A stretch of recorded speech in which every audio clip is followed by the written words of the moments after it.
Hello à tout le monde, j'espère que vous allez tous bien. Je vais bien de mon côté aussi, je remercie Dieu et je bénis son nom pour aujourd'hui, ce jour, ce grand jour qui est le jour de la Noël et nous fêtons chaque année. Nous rendons grâce au Seigneur qui a pourvu pour l'humanité en ce qui concerne le sacrifice qui devait être fait. Alléluia, gloire à Jésus, gloire à l'Éternel des armées. Alors aujourd'hui, nous allons nous entretenir sur un petit sujet concernant les fêtes de fin d'année. Et avant de commencer, voilà, je vous souhaite heureuse Noël et une heureuse année. Que le Seigneur de grâce, le Seigneur de bonté soit avec chacun de nous. Amen. Alors donc, voilà, le sujet tant attendu se porte sur les remarques que nous faisons pendant les fêtes de fin d'année et qui sont vraiment déplorables, qui ne démontrent pas véritablement ce que dit, ce que signifie cette fête. Vous voyez, pendant les fêtes de fin d'année, très souvent, nous remarquons certaines choses. Il y a l'abus de l'alcool, il y a l'immoralité, il y a plein de péchés qui se produisent. Alors que nous savons tous très bien que Jésus était né, Jésus, le sauveur de l'humanité, était né. Il était né pour régler le problème du péché. Et donc, si nous le célébrons, donc en nous célébrant dans le péché, vous remarquez que c'est comme nous polluons son nom, c'est comme nous mettons un frein à l'œuvre qu'il a fait à la croix. Alors donc ici, c'est là je voudrais porter votre attention. Nous devons véritablement faire cette intervention pour ne pas tomber, pour ne pas déshonorer celui que nous disons que nous adorons, que nous disons que nous servons. Alléluia. Alors donc voilà, c'est très important. C'est très important. Nous rencontrons souvent ces cas et c'est pendant les Noëls que les filles, beaucoup de jeunes filles perdent leur virginité. Ça, c'est vraiment quelque chose de déplorable et j'aimerais vraiment attirer votre attention sur ça.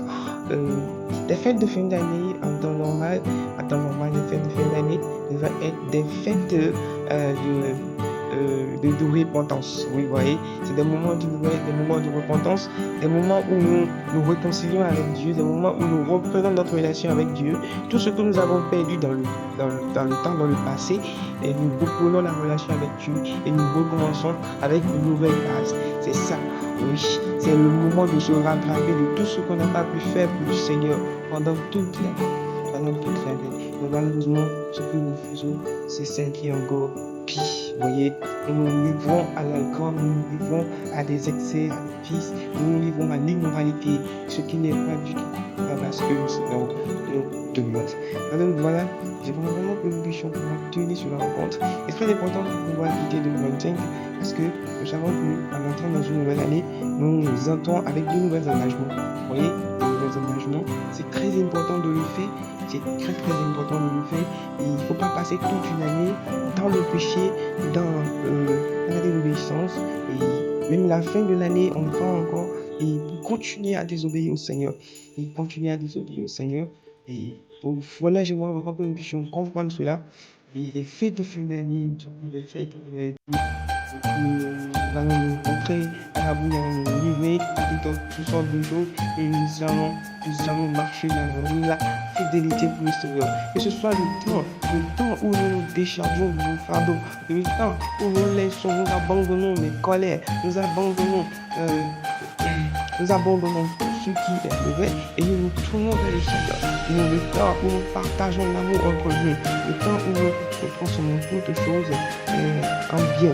Chacun le temps où nous devons porter les fardeaux les uns les autres, le temps où nous devons prier encore plus les uns pour les autres, le temps où nous devons nous visiter les uns les autres. C'est ce temps que nous sommes. Les fêtes de fin d'année ne sont pas arrivées des fêtes. Comme vous avez dit, le message dit, ce ne sont pas des fêtes, c'est un moment maintenant de jeu que l'homme va passer dans le jour. Parce qu'il se rappelle de tout ce qu'il a fait de nouveau avec le Seigneur et il dans sa vie de l'école avant d'entrer dans une nouvelle année, afin que dans son agenda ancien, il puisse être écrit qu'en 2025, oui, il s'est repenti. En 2025, que l'image des péchés qui ont été commis en 2025 soient vus comme annulés, effacés de l'agenda de 2025. C'est très important. La vie qui passe grâce. Nous retenons que nous sommes en train de partir, nous sommes en train de vieillir, nous sommes en train de grandir, nous sommes en train de mourir.